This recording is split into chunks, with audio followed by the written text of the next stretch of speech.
확신 넘칠 때에 영원한 식 얻겠네. 주 안에서 우리 몸과 마음이 깨끗하게 되어서 주 예수님 다시 오실 때에 모두 기쁨으로 맞으라. 주 예수님 언제 오시는지 밤밤에나 낮에나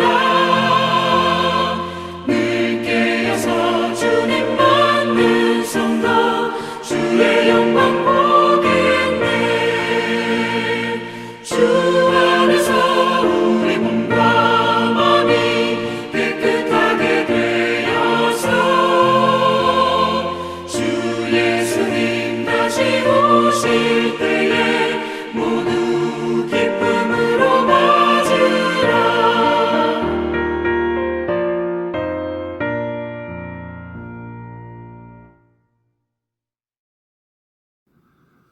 할렐루야. 고난주간 두 번째 날입니다. 오늘은 특별히 예수님의 제자들이 어떠한 삶을 어떻게 살았고 또 마지막에 어떻게 됐는지에 대해서 돌아보려고 합니다. 예수님의 고난 가운데 함께했던 제자들, 그 제자들이 결국 마지막까지 예수님을 전파하며 그 삶의 마지막 가운데서 어떠한 모습으로 순교했는지를 돌아볼 수 있는 시간입니다. 오늘도 이 영상을 통해서 귀한 은혜 받으시길 소망합니다. 기도하겠습니다. 사랑 은혜가 충만하신 하나님, 오늘 12 제자의 마지막을 돌아봅니다. 예수님께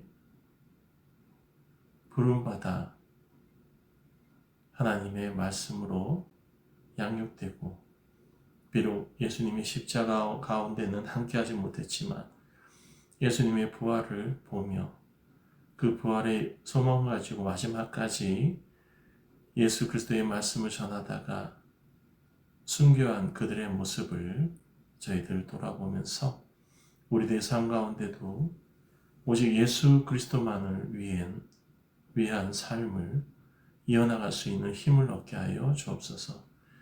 우리 주 예수 그리스도 이름으로 기도하옵나이다. 아멘. 예수님에게는 12명의 제자가 있었습니다.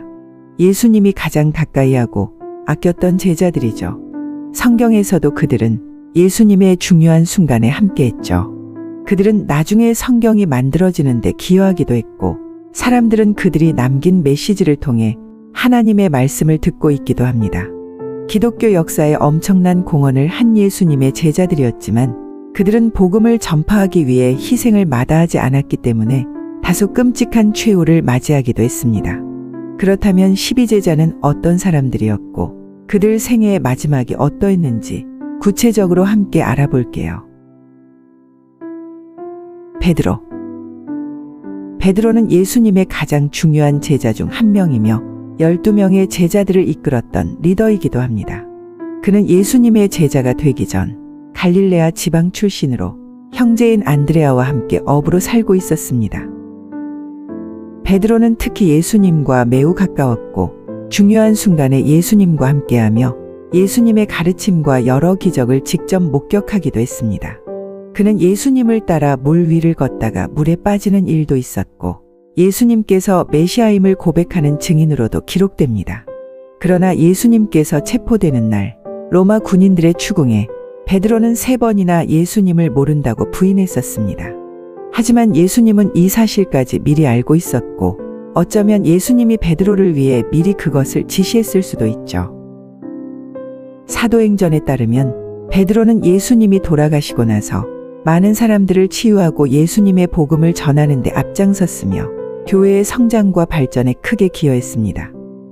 하지만 예수님을 따르는 자들이 많아지자 서기 64년에서 68년경 베드로는 결국 네로 황제 기간에 체포되어 로마에서 십자가에 못 박혀 순교한 것으로 전해집니다. 게다가 베드로는 머리가 아래로 향하게 하여 십자가에 못 박혀 순교했다고 합니다. 죽는 과정이 더 처참하고 괴로웠을 것으로 보이는데 이것은 베드로 자신이 자신을 예수님과 동등하게 여기지 않았기 때문에 직접 그렇게 했다고 전해지기도 합니다. 베드로의 유해는 이탈리아의 바티칸 언덕에 묻혔으며 이곳이 바티칸 시궁 내 성 베드로 대성당의 위치가 되었고 많은 관광객들이 찾는 곳이기도 하죠. 베드로는 기독교에서 가장 존경받는 성인 중 한 명으로 특히 로마 가톨릭 교회에서는 첫 번째 교황으로 여겨집니다. 야고보. 야고보는 그의 형제인 요한과 함께 예수님의 제자가 되었습니다. 이들 형제는 갈릴레아의 벳세다 출신 어부였으며 예수님께서 그들을 부르실 때 그물을 고치고 있었습니다. 야고보는 예수님의 변화산 사건과 게세마네 동산에서의 기도에 동행한 세 제자 중 하나였습니다. 야고보의 최후에 관해서는 사도행전에 그의 운명이 기록되어 있습니다. 이 구절에 따르면 야고보는 서기 44년경 헤롯 왕에 의해 참수당했다고 전해집니다. 헤롯 왕은 유대인들의 호감을 사기 위해 야고보를 직접 검으로 처형했다고 합니다. 이때부터 교회를 본격적으로 탄압하였기 때문에 야고보의 죽음은 교회 초기 역사의 중요한 전환점이 되었습니다.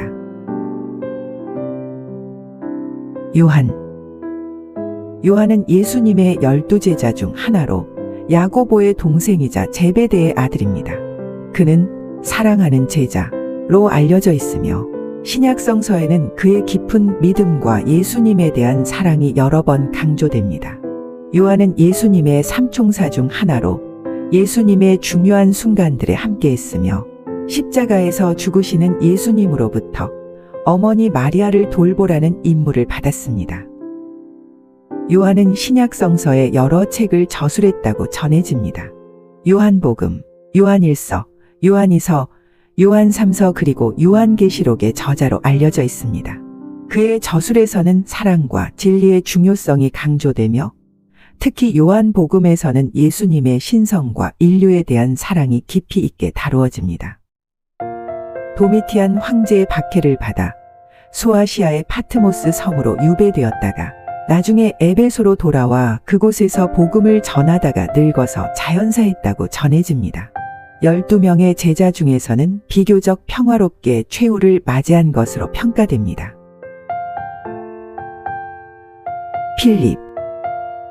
필립은 예수님의 초기 제자들 중 한 명으로 초대되었으며 다른 사람들에게 예수님을 소개하는 역할을 했습니다.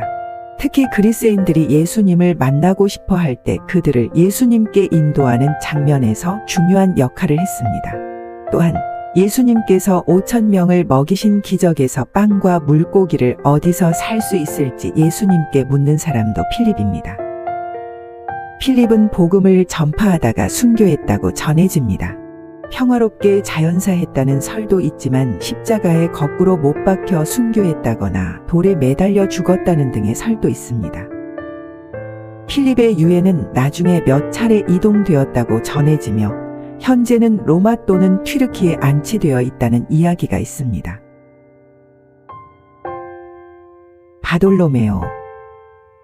바돌로메오는 예수님의 12제자 중 한 명으로 신약성서에서 그의 이야기를 찾아볼 수 있습니다.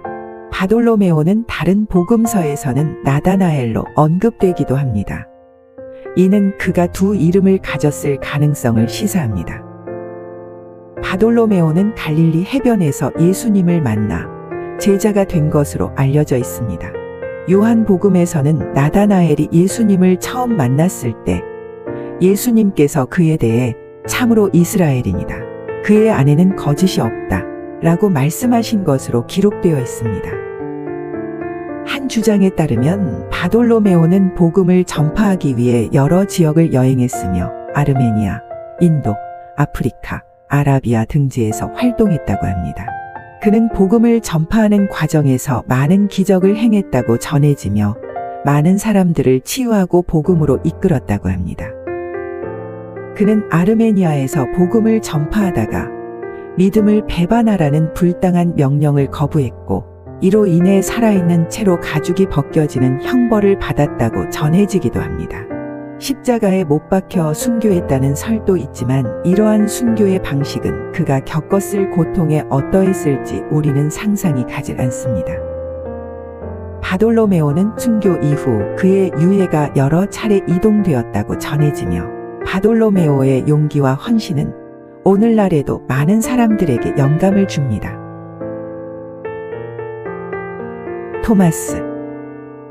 토마스는 예수님의 제자 중 한 명으로 불신의 토마스라는 별명으로 잘 알려져 있습니다.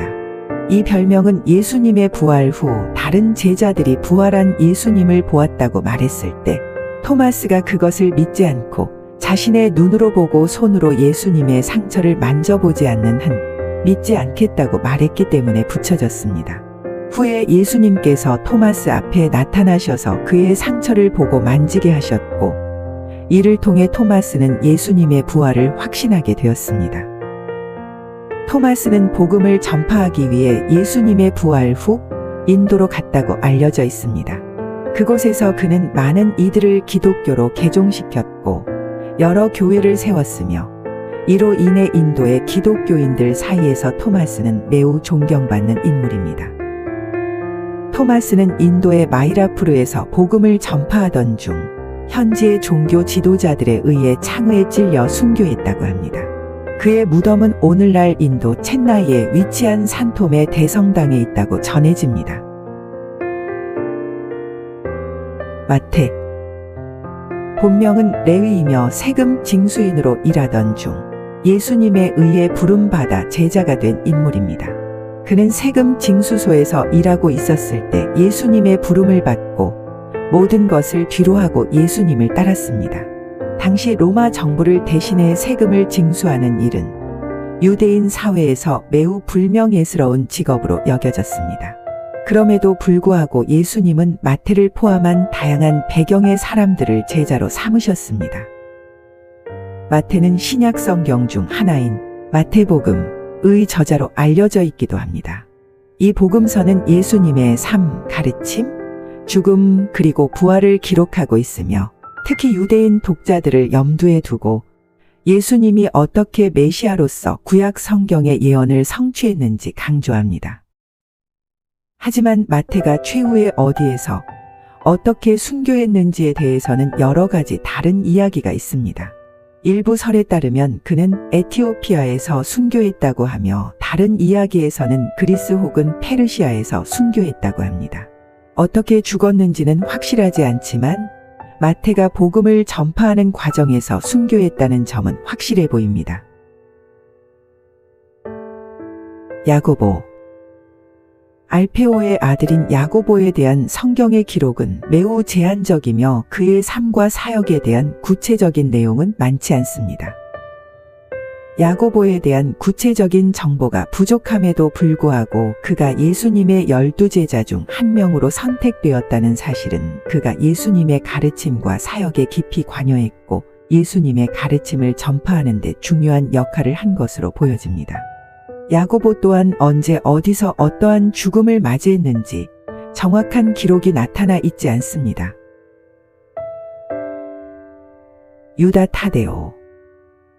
유다 타데오는 유다 야고보의 아들로 신약 성경에 등장하는 예수님의 10제자 중 하나입니다. 그는 때때로 야고보의 아들 유다라고 불리기도 하며 이는 그를 배신자 유다 이스카리옷과 구별하기 위함입니다. 타데오는 신약 성경에서 크게 부각되지는 않지만 그의 존재는 예수님을 따르고 그의 가르침을 전파한 제자들 중 한 명으로서 중요한 역할을 했습니다. 요한복음 14장에서는 그가 예수님에게 하느님이 자신을 제자들에게만 나타내시는 이유를 묻는 인물로 등장합니다. 타데오는 메소포타미아, 페르시아, 아르메니아 등지에서 복음을 전파하다가 순교했다고 전해집니다.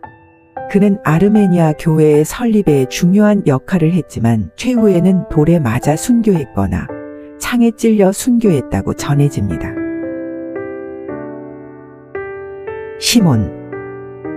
시몬은 예수님의 12제자 중 한 명으로 열심당원이라는 별명으로 알려져 있습니다. 이 별명은 그가 로마 제국의 유대 지배에 대항하는 정치적, 종교적 집단인 열심당에 속했음을 시사합니다. 그는 주로 제자들의 명단에 이름을 올린 것으로 언급되며 예수님의 가르침을 받고 복음을 전파하는 데 참여했던 것으로 알려져 있습니다. 시몬의 최후에 대해서도 성경은 명확하게 기록하고 있지 않습니다. 십자가에 못 박혀 순교했다는 설이 가장 유력해 보이지만 확실한 기록은 아닙니다. 다만 그가 예수님의 메시지와 가르침에 대한 깊은 신앙과 헌신을 보여준 것은 확실해 보입니다. 유다 이스카리옷. 유다 이스카리옷은 예수님의 12제자 중 한 명으로 가장 악명 높은 제자로 알려져 있습니다. 그는 예수님을 30개의 은화에 팔아 넘겨 배신한 사람으로 성경에 기록되어 있습니다. 유다의 배신은 예수님의 체포와 십자가에 못 박히심으로 이어지는 중요한 사건의 시작점이 되기도 하였습니다. 유다는 예수님과 제자들과 함께 다니며 예수님의 가르침을 듣고 복음을 전파하는 데 참여했습니다. 그러나 성경은 유다가 돈에 대한 욕심이 있었고 심지어 공동금고에서 돈을 훔쳤다고 기록하고 있습니다. 이러한 배경이 유다가 예수님을 배신하게 된 동기 중 하나였을 수 있습니다. 유다의 최후에 대해서는 신약 성경에 2가지 다른 기록이 있습니다. 마태복음 27장에 따르면 유다는 예수님을 배신한 뒤 깊은 후회와 자책감에 시달리다가 자신이 받은 30개의 은화를 대사제들에게 돌려주고 스스로 목숨을 끊었다고 합니다. 그는 은화를 대사제들에게 돌려준 뒤 자살함으로써 자신의 죄를 뉘우친 것으로 마태복음에 기록되어 있습니다.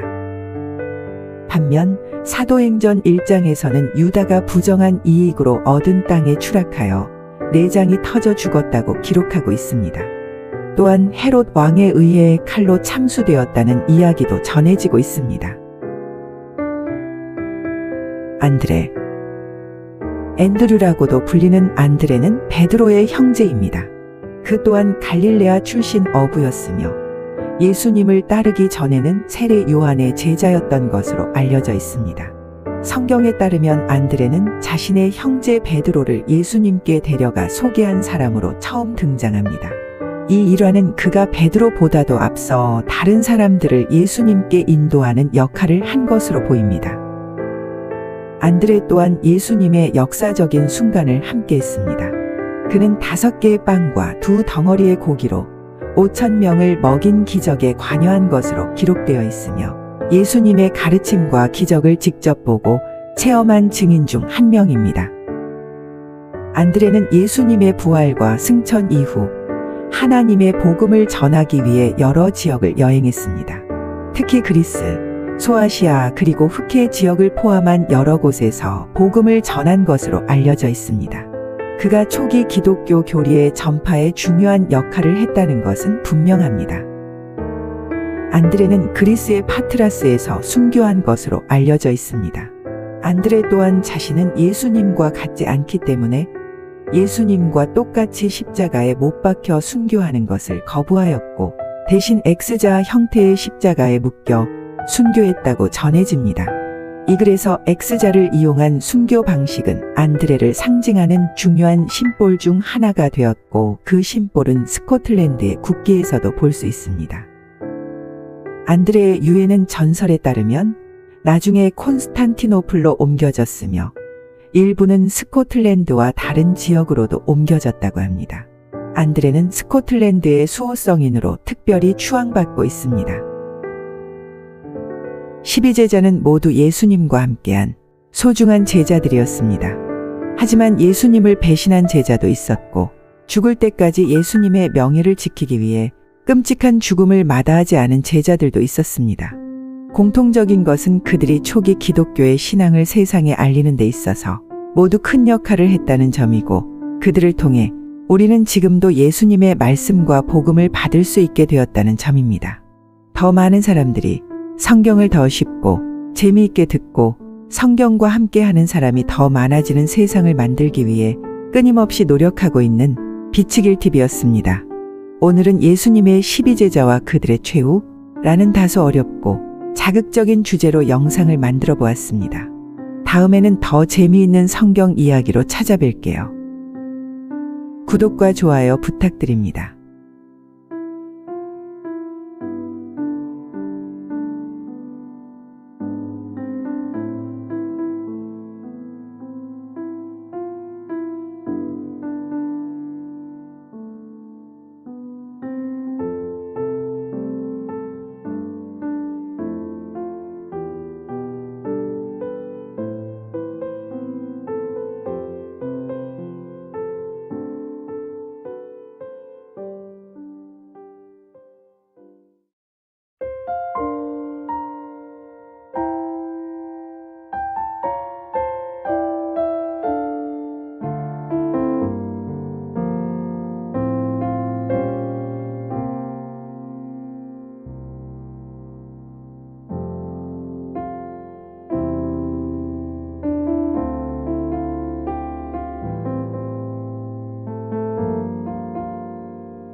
있습니다.